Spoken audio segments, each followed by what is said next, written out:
Welcome to this lesson on interval notation. In algebra, we often need to describe sets of numbers, like all numbers greater than 5 or all numbers between 2 and 10. Interval notation is the standard, compact way to write these solutions. Let's learn how it works. So, what exactly is interval notation? It is a shorthand method for writing sets of real numbers without drawing a number line or writing out long inequality statements. It describes a continuous range of numbers between a starting point and an ending point. For example, instead of writing x is greater than 2 and less than or equal to 5, we can simply write parenthesis 2, 5 bracket. There are two main symbols you need to master. First, the parentheses. These indicate that an endpoint is excluded from the set. This corresponds to the strict inequality symbols, less than or greater than. Second, the square brackets. These indicate that an endpoint is included in the set. This matches the less than or equal to or greater than or equal to symbols. Let's look at open intervals.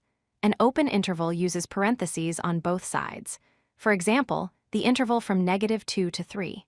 This means all numbers strictly between -2 and 3, but not including -2 or 3 themselves.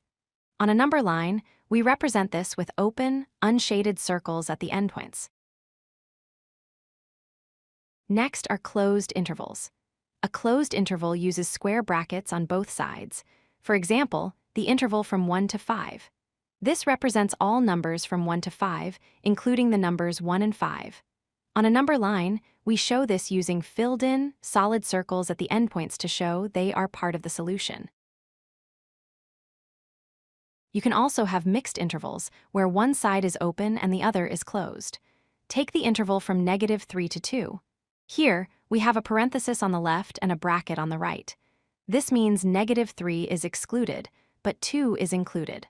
On the graph, you would draw an open circle at -3 and a closed circle at 2. What if the set of numbers goes on forever? We use the infinity symbol.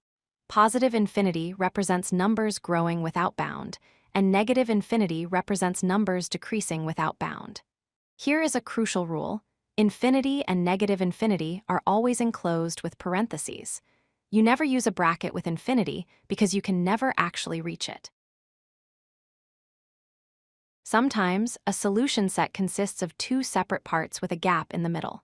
To write this, we use the union symbol, which looks like a capital U, for example. If we have numbers less than -2 or numbers greater than 3, we write the first interval, then the union symbol, and then the second interval. This joins them into a single answer. Let's try a practice problem. Suppose we want to describe all numbers greater than or equal to -1 and strictly less than 3. First, we write the inequality. -1 is less than or equal to x, which is less than 3. Since -1 is included, we use a bracket. Since 3 is excluded, we use a parenthesis. The result is bracket -1, 3 parenthesis. Here is a quick summary chart to help you remember. Parentheses mean open circles and strict inequalities. Brackets mean filled circles and inclusive inequalities. Mixed intervals use one of each. And finally, always use parentheses with infinity. Keep this chart in mind, and you will master interval notation in no time. If you like this video, hit that like button and don't forget to subscribe. Visit codelucky.com for more such useful content.